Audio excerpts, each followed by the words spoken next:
Welcome to the Emerging Professional Series at the Coffee Conversation Show, powered by the Emerging India Forum TIF and a tech partner, Prime Infotech Solution.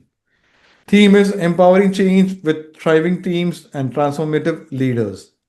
We have with us Fiby Francis, co-founder and Chief Organisational Development Officer at FSC3 Organisational Development. A trailblazer in organizational development, a certified facilitator of the Leadership Challenge, and the co founder and chief OD officer at FSC3. He's based in Dubai, so get ready for an insightful conversation around leadership, transformation, human centered design, and the delicate art of balancing growth with empathy. So, welcome, Phoebe, today's coffee conversation.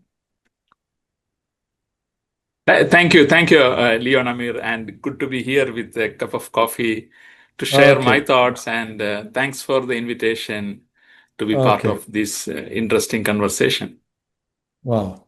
So let me explain you. There'll be three rounds, CB. Professional journey, Yeah. personal journey, and a surprise, the rapid fire where you will be in the hot seat. You have to be witty, fun, quick, and years of inspiration, niche marketing, which will be picked up Okay. and sent to you. So let's begin. Friends, I'm Lion Amir Virani, hosted Coffee Conversation Legal Tech Evangelist at Prime Infotech Solution, author of 15 books. We help law firms, corporate legal, startup, SMEs with world-class technology, software licensing, and tech training solutions.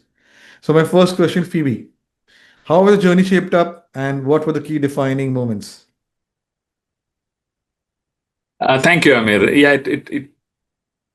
Yeah, that question is taking me long back. I think, um, yeah, I like to bring this to the attention of our viewers and listeners. Behavior is a function of person and environment. So I think I'm shaped by definitely my parents. And what I like to bring is the journey through with the help of my teachers I'm from a place called Trichur, Central Kerala, south of India. And yeah, studied in various schools because my father was working in a bank and had sometimes been in various cities during his work.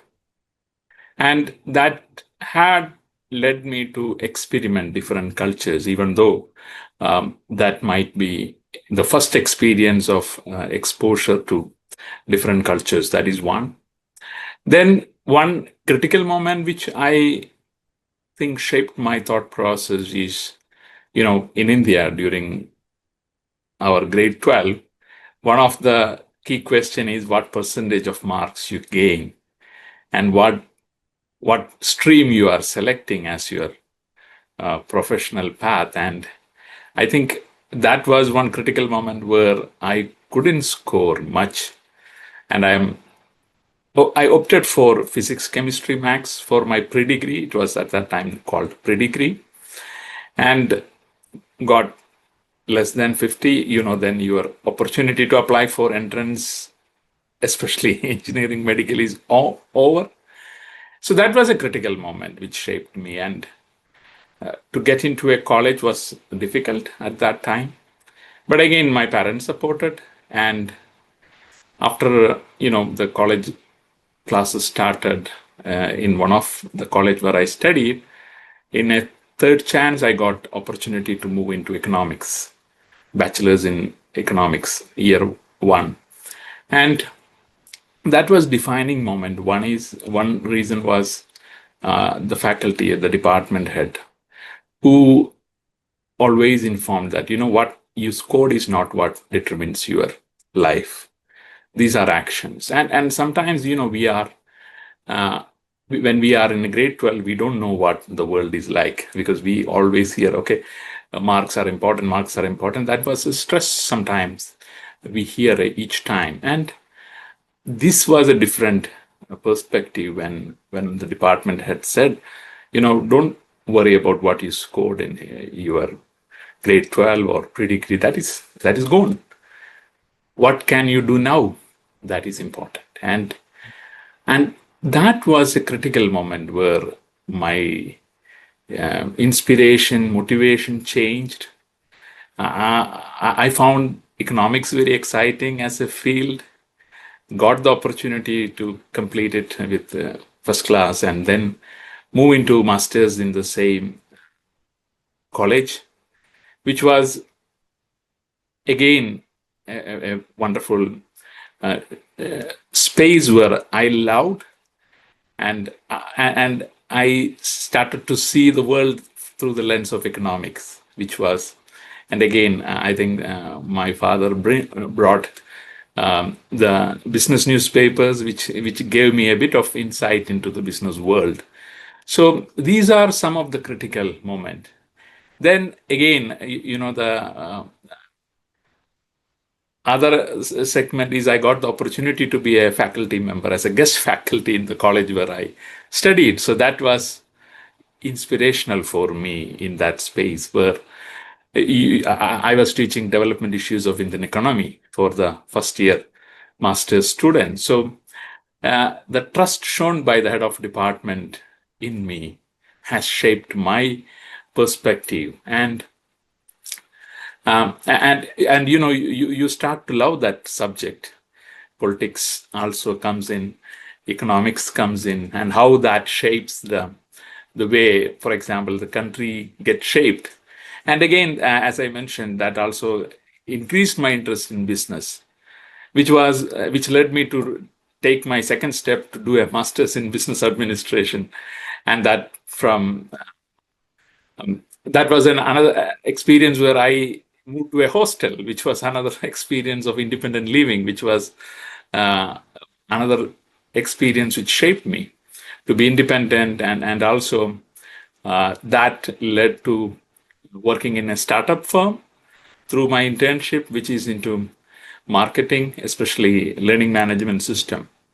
So it was an software firm incubated by Indian Institute of Information Technology and Management, Kerala, by students who found an idea, and I got an opportunity to market these products to various institutions and academic institutions. So so these are all different aspects which shaped me. Now, one more aspect is the change from internship to a full-time work in a bank, which was another moment which led me to experience work in a different way. And and again, I also want to thank my department head in economics. His name is Dr. A. Baby, who always give us inspiration and motivation to take action. So this is something which he always, if you find opportunity, try out what happens.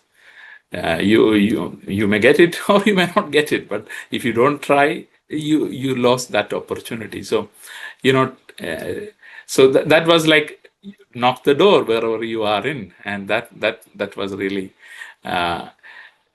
the inspiration which took me from a bank in India to come overseas to work in an organization called Emirates Institute for Banking and Financial Studies. So so these are the critical moments probably which might have shaped me, and there are many other influences also. So happy to go to that. Yeah, sure. Yeah. So let's develop the conversation. Phoebe, you have worked across diverse cultures. How does your intervention style adapt when working with teams in different geographies?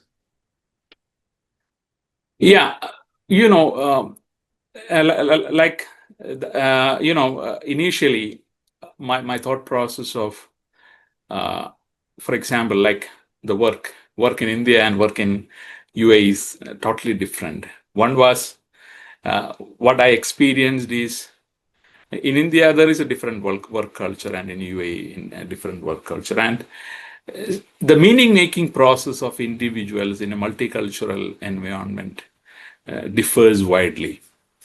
And for example, like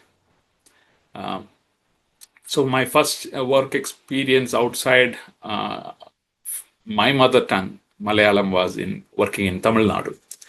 So learning Tamil was something which helped me to converse to people in that language. But that was a bit more easier. But when I came to the Middle East, I had to adopt English and Arabic language. I tried to learn, but I was basic phrases I understand, but there are phrases which I don't know. So, but here it is mostly conveyed in English. But the key aspect is to make sure what we are trying to convey is understood by the other person. And so we may have to be patient, and we may have to do deep listening. The reason being, cultural context changes from place to place. And sometimes, the words used may have a different meaning in UAE context by the person who is speaking from where he is based.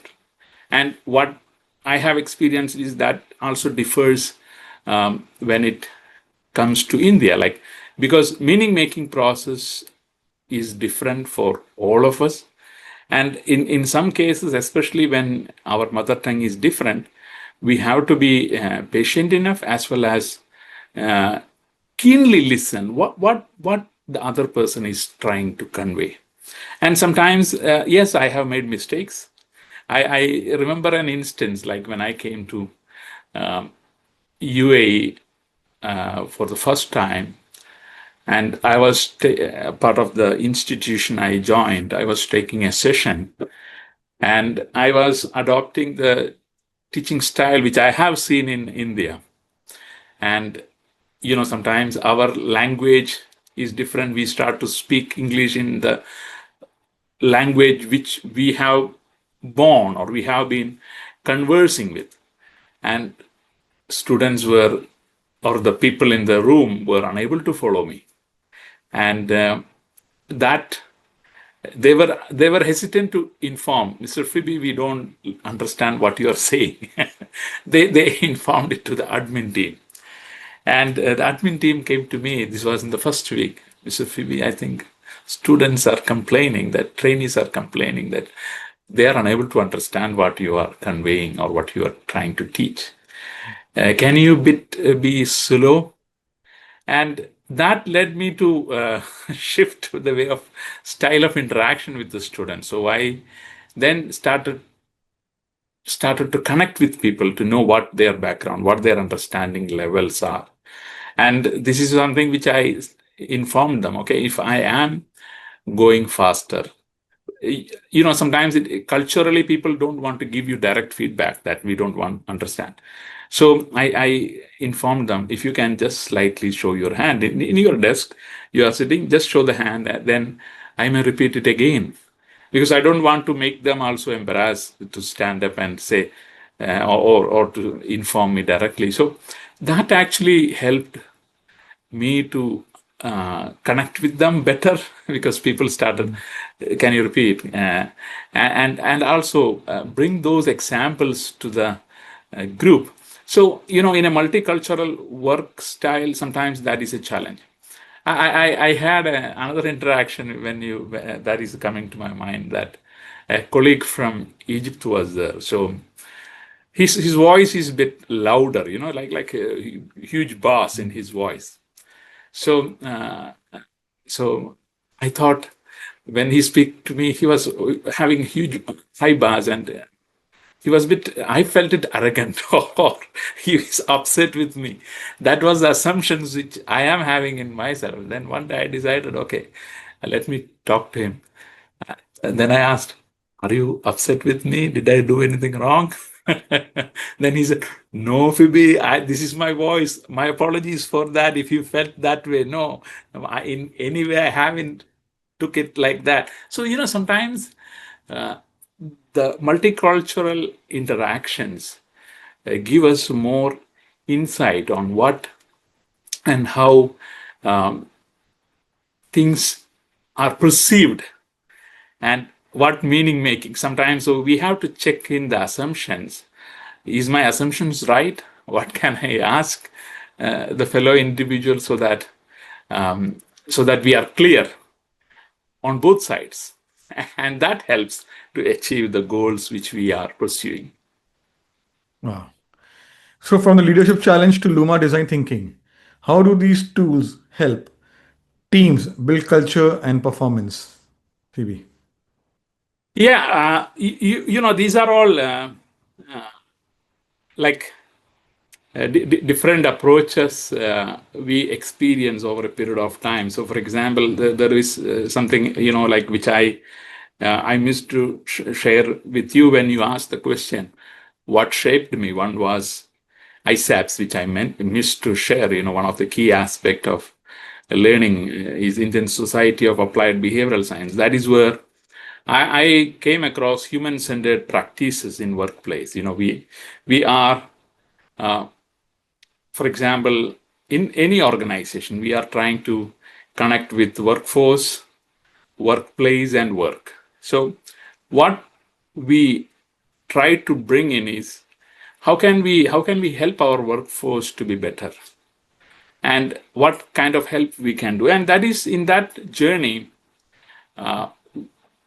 we discovered, for example, what is leadership look like, how it look and feel like, and that led me to explore and study more about the leadership. And the leadership challenge came as a very research based book written by Jim Kouzes and Barry Posner. So Jim Kouzes and Barry Posner. So in the leadership challenge, they are trying to research and see what make exemplary leadership practices, and 5 practices are being shared. So to the question, I discovered the leadership practices, and quite often people think leadership is hard. Leadership is not hard. Leadership is you do what you say you will do. Like today we agreed on joining for this call. So the leadership action is be there in the presence as per the agreement. So do and say. Sorry, say and do. And in quite in organizational context or in family context, what happens is sometimes people say but don't do, and that is not leadership. You are doing what you say you will do. And the leadership challenge highlight 5 practices to help people. One is, I don't want to go to that, but I will just highlight the 5 practices. One is, model the way. How am I modeling what I am saying in my work? And that is one. Second is, how I am inspiring a shared vision to my team, and how I am helping in that shared vision. Third is how I am challenging the current process. What can I do differently? And fourth is focused on how I am as for example, in organization, it is about positional authority, which is received to you based on the process policies which you have. And here is how I am enabling others to act. That is the fourth practice. And the fifth one is encouraging the heart. How I am encouraging my team in the space where I am in. So, and if we follow these 5 aspects in our own life, we are leading ourselves. What is my inspiration? So to move forward, like Leon, we all are leading ourselves. No one is coming and saying, Leon have a choice or Phoebe have a choice, and we are leading our life in that choices which we make. So Wow. for example, how are we challenging our own processes? What can I do to make it better? So that is what leadership is all about. And sometimes I have heard people saying good leadership and bad leadership. Now I will say, or poor leadership. I will say we cannot call poor leadership. It is not leadership at all. What the person is doing is something else. So if leadership is only, you as I mentioned, you say and do. And if you cannot do that, you inform. Inform for example, sometimes you think, okay, today I will do that, but if you cannot do that, see, am I intentionally taking time to do that? Or I am just imagining? That is one. Then you asked about the Luma method. So again, this I discovered this during my interest in people development, because one of the key aspects in many organizations is when people are not aware of leadership practices, they do something in the workplace which create a culture of toxicity, where employees burnout happens, where talent attrition happens, where the cost of hiring goes up, customer complaints arises. So my intention was, how can we bring these exemplary leadership practices to the workplace, where our workforce is able to understand? The reason being, people get promoted to positional or hierarchies, and sometimes there is lack of awareness and lack of training. Knowledge brings awareness, and awareness breeds potential. When we don't have that awareness, we are not aware of good practices. So that was the reason which I researched and discovered this program of learning how we can make and help bring awareness of better leadership practices. One. The second part is the Luma. And again, it is also linked to the leadership. Again, the Luma, as the word stands, is look, understand, and make. So L stands for look, U stands for understand, A for make. Now, it is also connected with the leadership challenge, challenge the process. What are we doing in order to change the processes which we are currently involved in? So, for example, like I'm an entrepreneur, so I was looking for what are the solutions which can be more economical for me from a tech perspective.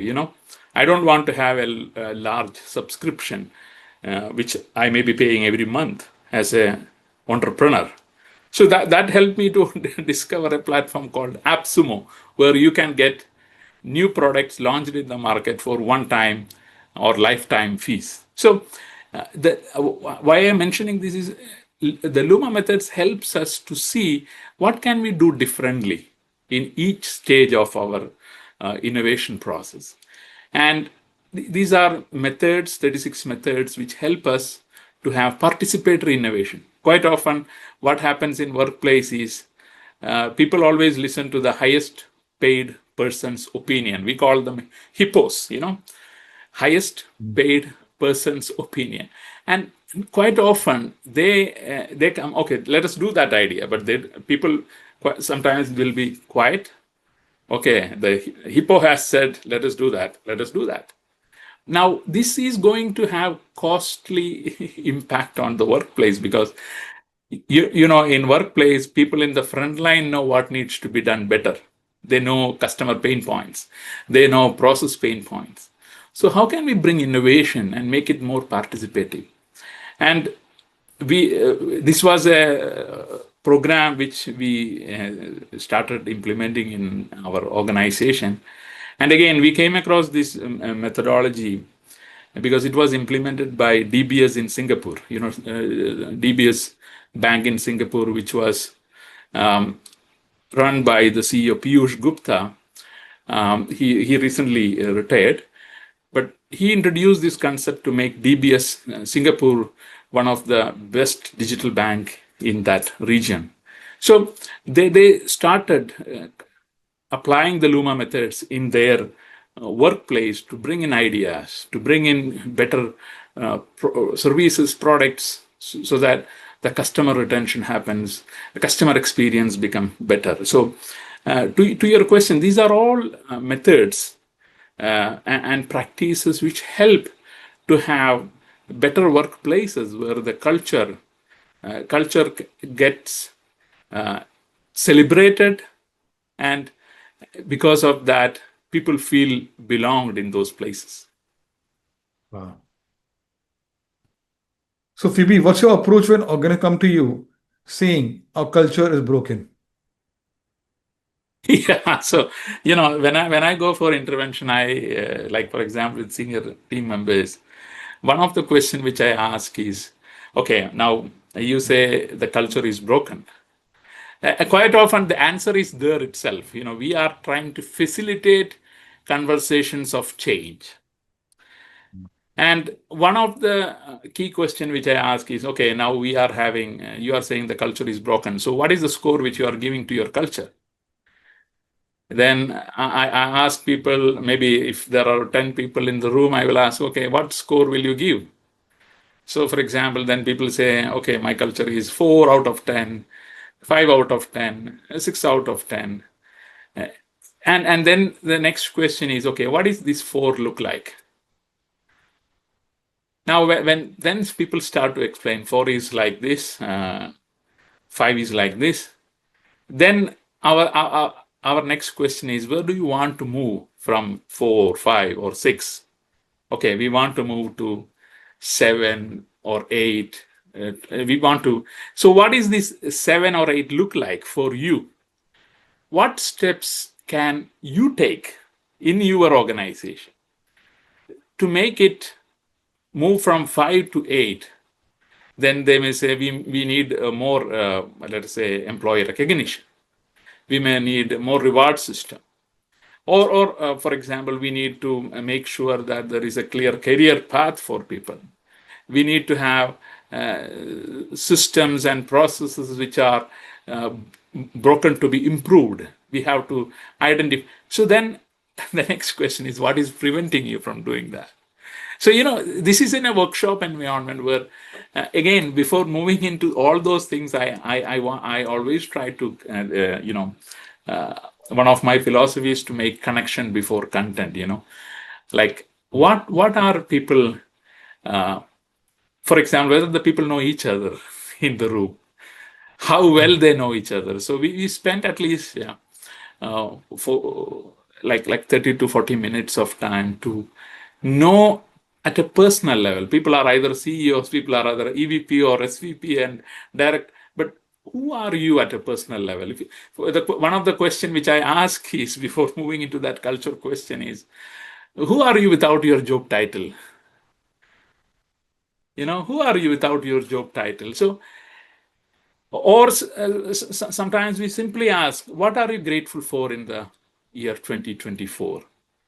Now, this creates personal conversation, and this will be more of one-on-one conversation. Why? And this helps people to understand the human side of change, human side of interaction. And that is, for example, I'm borrowing this idea from Peter Block, one of the author. Peter Block is a famous author, and he has written an interesting book, and that book is called Flawless Consulting. And in the flawless consulting, any meaningful change occur when people are, when we build relationship between the people with whom we work. And, when that connection building process happens, people will be more free to speak. Okay, this is what is the challenge which we are facing. And this is not, rocket science to change the culture. But as I mentioned, we have to see what our current state is, and that is why we give that scoring. And for example, we all have different imagination what culture looks like, so we have to bring it into an alignment, and that is where these, for example, what this score 7 or 8 look like for you, what we need to do.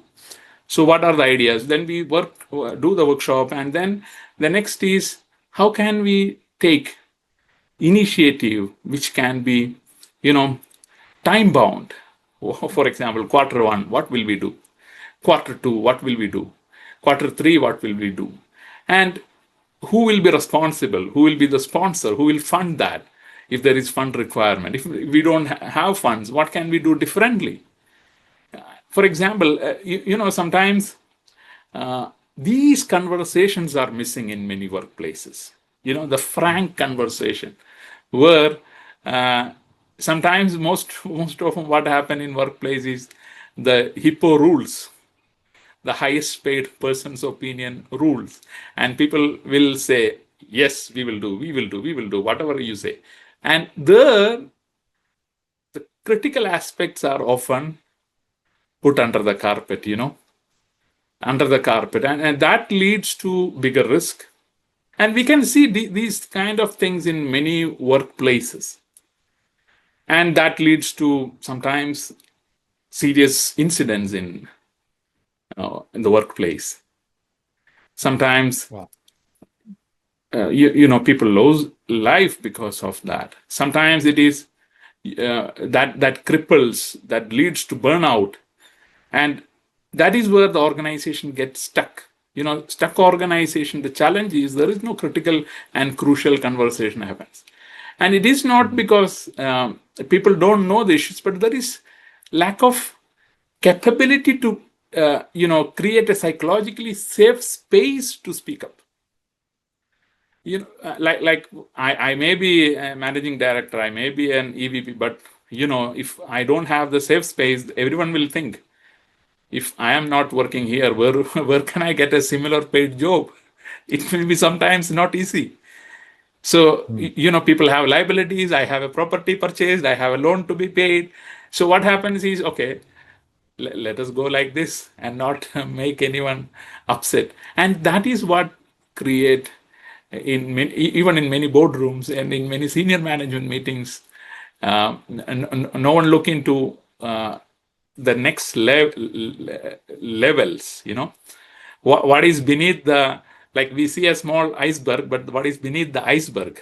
If I bring the analogy of iceberg, and whether that iceberg is going to create havoc, or is it melting?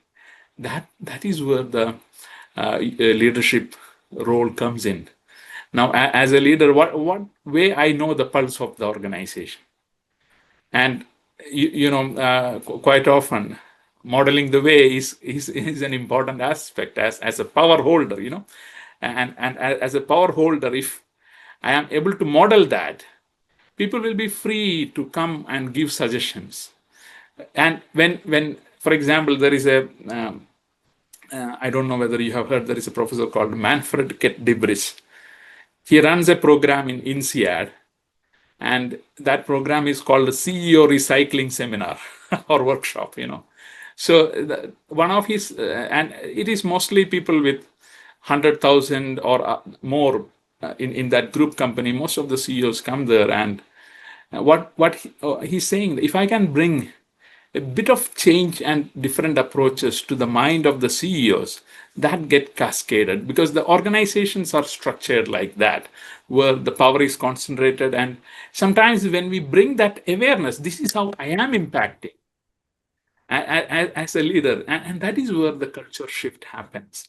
So, and again, sometimes this leads to self-awareness part, and self-awareness sometimes is a bit challenging for people, because it is like you start to see yourself as if in a reality TV.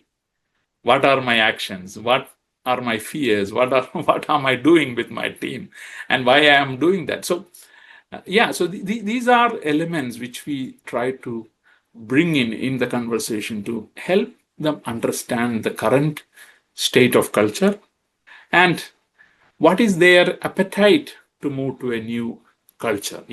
Sometimes you may have to delegate power. So one example I will share.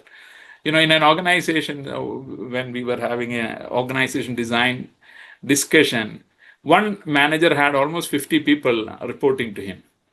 So we said, we cannot have 50 people reporting to you, because that is going to be challenging, because you cannot meet them at least once a month. Imagine that you meeting 50 of them in a month or in a quarter, and that is going to create a gap. Now, the manager said, no, because he thought having more reportees to me is considered as a structure and stature. And the people are a bit lost because they don't get guidance. And that creates a culture of What is happening here? I don't know. So yeah, sometimes this is challenging for people, because we then have to create an awareness, how that is impacting the organization. So we say there is a cost for leadership action. What is your organizational cost for leadership action? What will happen if you understand I am creating this much cost because I'm having 50 people and I'm not giving them direction? You know, imagine that if it is your own money, if going from your pocket to your employees, will you do that? Or are you doing it because the company is paying them salary and you are not bothered about that? So we try to bring that conversations to the table. In some cases, it is a bit uncomfortable. So yeah, so that is why it is important to build that safe space, even if people are in hierarchy role, so that we have these meaningful conversation with them. So let's go memory down the lane, Phoebe. Can you tell us about a transformation story that deeply moved you, where the change was not just visible in business outcomes, but in people? Yeah, so this was an organization where we did an intervention where this connection for before content was implemented, and what came out of that was people haven't known each other at a personal level. They haven't had that conversation. So they meet them in the lift, they see them, say good morning, good evening, at the end of the day. Now, after knowing them, so people were saying that maybe this was an interesting opportunity for us to know our neighbor in our workplace. And then when the relationship became meaningful in that process, they appreciated, the work became more fun, they were more engaged, and they were able to understand the difficulties and challenges each of the members face and what are their struggles. And the workplace became more engaged and more happier, where people said that, wow, this place has become more belonging to each other. Wow. So, Phoebe, OD is often misunderstood. How do you Yeah. explain what organizational development really is to a business leader? Yeah, organization development is a specialized field which basically look into the whole group. We all know that the word company comes from the Latin word companio. Um, One who eat bread with you, or for example, a group of people who shared bread or work together. So that was the meaning of company, which is coming from. So what happens in companies is often there are learning interventions which will be addressing on one, but it only look into the one specific element. But in the field of people and organization development, we look at group as a whole. And how can we make this, instead of silos, what can make our work together better? So it is like fixing a sports team strategy so everyone plays well and wins more games, not just helping one player. So that is the key crux. So when we share that perspective, people understand. So for example, like I have a car with four tires. Four tires has to be inflated well. It has to have the engine oil, and so we don't look into, okay, one tire is having less air, let us pump that up. That may drag other tires. So how can we look into the whole? And what we make in this process is make it participatory, so that we highlight that, when you involve people, that becomes sustainable. So we are now hearing about sustainability, but OD is speaking about sustainability from a long period of time. Wow. So, Phoebe, what role does behavioral science play in the interventions you design? That is an interesting question. Behavioral science is what drives us. We often highlight to the people that emotions are data. How are you reading the emotions?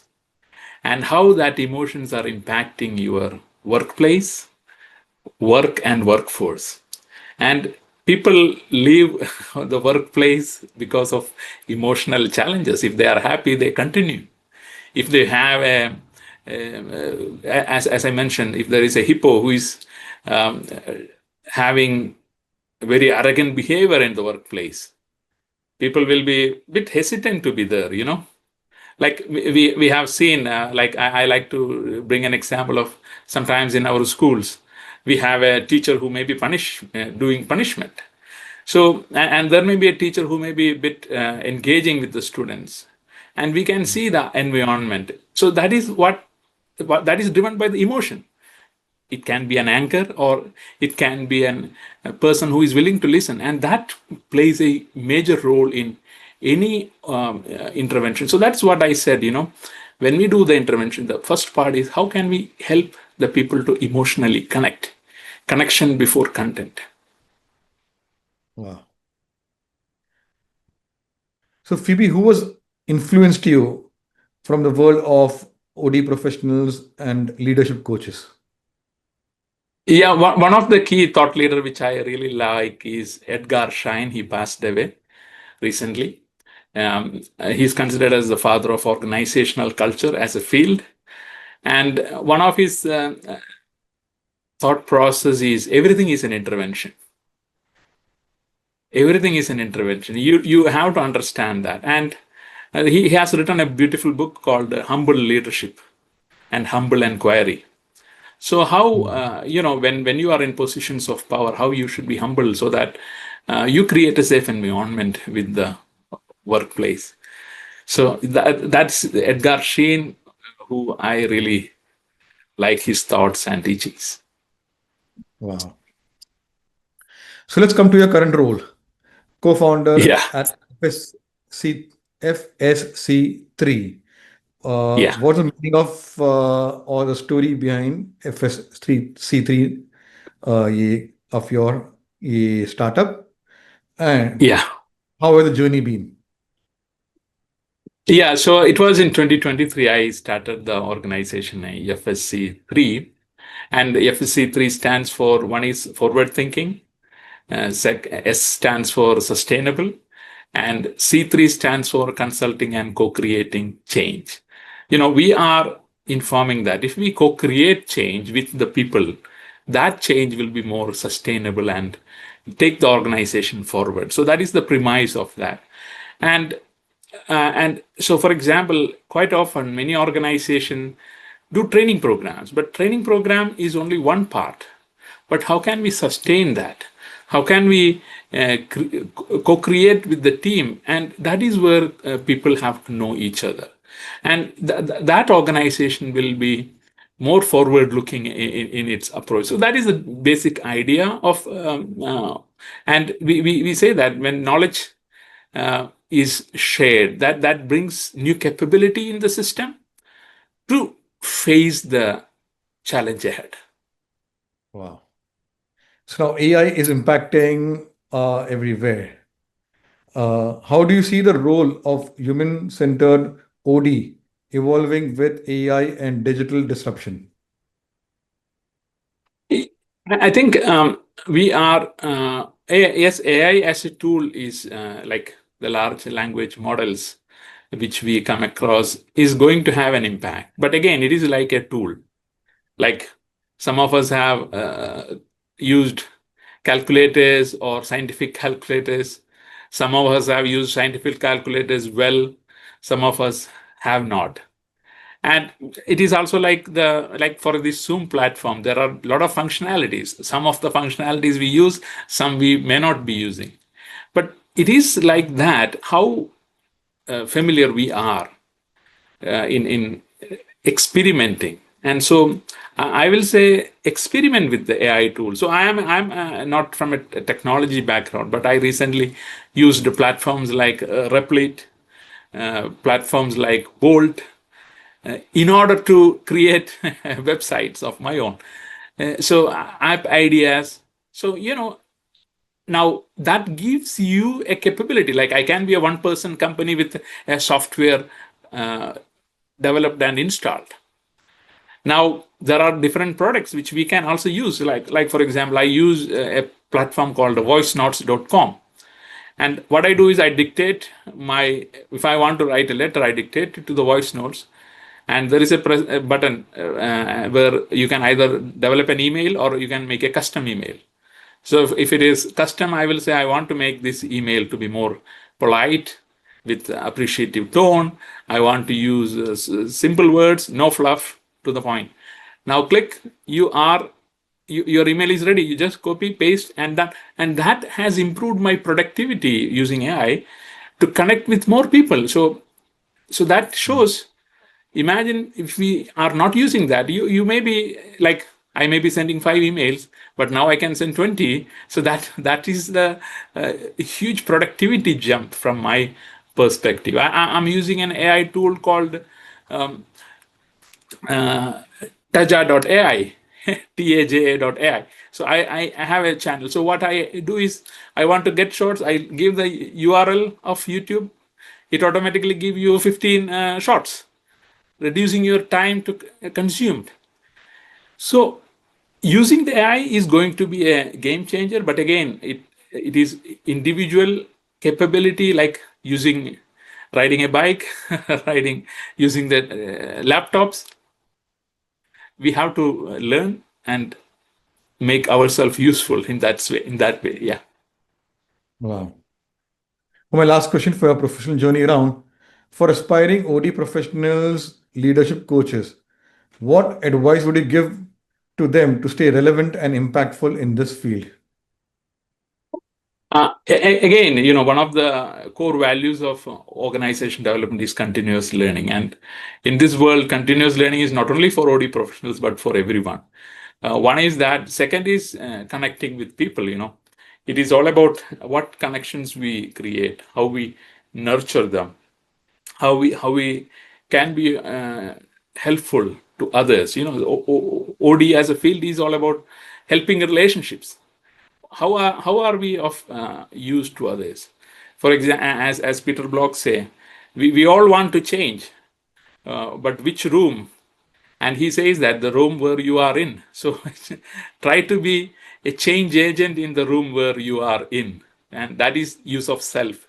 So try to use yourself and make continuous learning in order to sharpen your learning in order to be more effective in the place where you are in.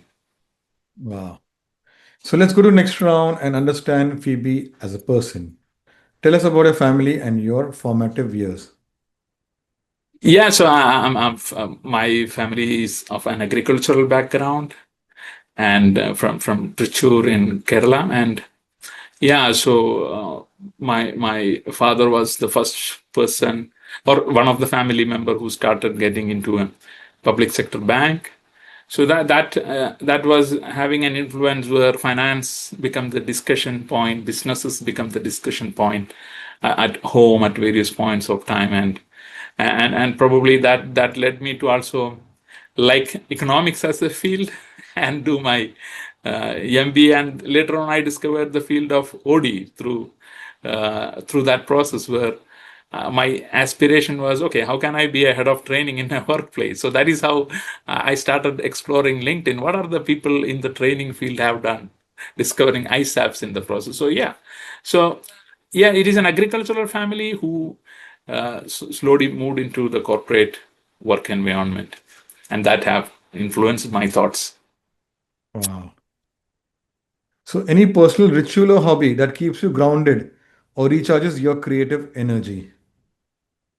Yeah, one is I like to listen to some podcast, especially in the field of people and OD field. That is one. Then another is at least spending time walking, not in a relaxed walking, listening, sometimes observing what is happening around, and seeing what is happening in the room wherever you are. So yesterday I went for a blood test, so it was a bit crowded. So how, when the queue is going very slow, what is the reaction which people are having? Some people are getting upset. So observing, it is really nice to observe what happens in the room. Wow. So suppose Phoebe you had 1 week away from work. What would you do and why? Can you tell me more? What do you mean by 1 week away from Suppose if work? you had 1 week, 7 days away from work, what would you do and why?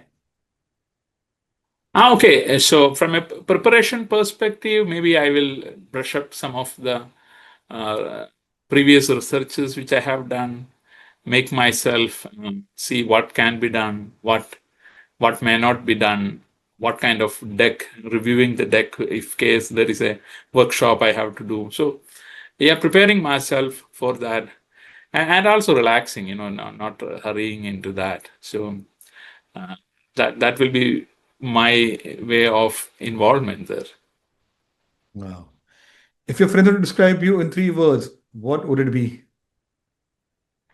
Yeah, if it is in 3 words, Phoebe is enterprising. Phoebe is enterprising. Beautiful. Okay. Mhm. So, what's a childhood memory that brings smile when you reflect back? Yeah, one of my childhood memories, like when I was young, there was a cycle at home, and usually it is driven by the elders only. So I usually I don't know how to ride it. So there is coconut leaves which is having a big part. I create it as hump on the road and run it like over that. So you experience the cycle moving through that hump. So that is something which brings that childhood memory right now. Ah, beautiful. Okay. So, my last 2 questions are reflective. What legacy would you like to leave behind? Yeah, one of the legacies, like what way I can help more people, because awareness creates huge potential. So, how can I create more potential with the people I interact with on a daily basis? Wow. So, my last one is a googly one. Describe Phoebe in one line from your perspective. Yeah, as I mentioned, this is a line which my head of department from my economics days highlight. Phoebe, you are enterprising, and I think that word motivates me all the time Mhm. to take action. Beautiful. So, let's put you in the hot seat, the rapid Yeah, fire round. Leadership or culture first? leadership. Kerala meals or global cuisine? I prefer Kerala meals. I like spicy food. Wow. So, which is the favorite Kerala cuisine? Yeah, if I get an opportunity for a sadhya, the during it the celebrations we have or in wedding we have the Onam sadhya, vegetarian dishes with uh, a number of side dishes with one or two payasam. That makes it, the um, what we call the custard kind of sweet dish. Wow. That is something which I cherish, and I miss it this part. I'm non-vegetarian, but that is something which I love to have when I'm in Kerala. Design thinking or balanced scorecard? I will say design thinking, because we can take balance scorecard later after conversation with the team. One word people overuse in corporate culture. Strategy, Wow. Favorite work related buzzword you actually love? a connection before content. Wow. Favorite color? White, Book that changed your worldview. sorry, Book that changed your worldview. humble inquiry. Wow. Yeah, there is a story also in that. Maybe if I have time and based on your permission, I will share that. Okay, we won't make it quick. Yeah. So, in that, there is a story where there is a operation theater, and there is a UK-based surgeon, senior surgeon, Japanese-based junior surgeon, and an Italian nurse in the room, and a patient. So something is the process of surgery is going on, and the Italian nurse observes something going wrong, some mistakes happening with the patient and the process, and she looks the Japanese junior doctor, and as per the culture in Japan, hierarchy is respected. You don't want to highlight it to the senior surgeon.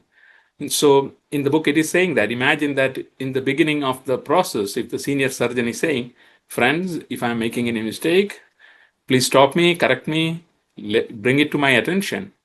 The outcome will be better for everyone in the room. Wow. So my last question for your rapid fire round. Tea, coffee, or something stronger? Yeah, if I get a filter coffee, nothing else matters. So, thank you. Thank you. So you did well, and here's a gift, niche marketing, which will be autographed and sent to you. So friends, it Thank was a you. lovely conversation having with an fellow Indian now in Dubai, Gulf.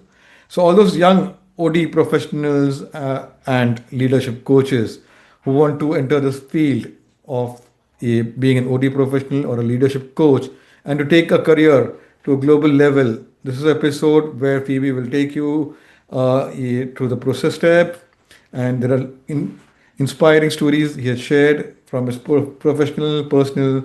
So, like that, there are 500 plus coffee speakers who have shared their inspiring stories, journeys. Subscribe, get inspired, and if you feel like Phoebe, visit our website, the Emerging India Forum, or LinkedIn page, or connect with one of our coffee speakers to invite you to have conversations or a cup of coffee. Thank you. Take care. Thank you. Thank you, Leon.